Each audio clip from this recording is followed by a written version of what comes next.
इससे पहले कि आप लोग बाहर जाएं, मुझे अपनी अम्मी से कुछ बात करनी है। जरूरी है अभी? उनकी शादी हो रही है, यानी इसीलिए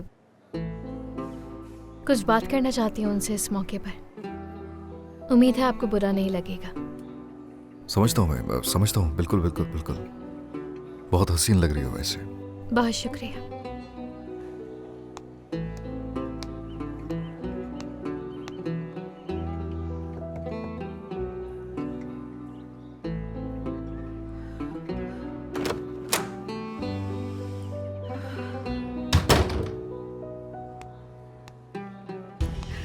नवाल, अरे बहुत खूबसूरत लग रही हैं आप तो। तुम भी बहुत खूबसूरत लग रही हो।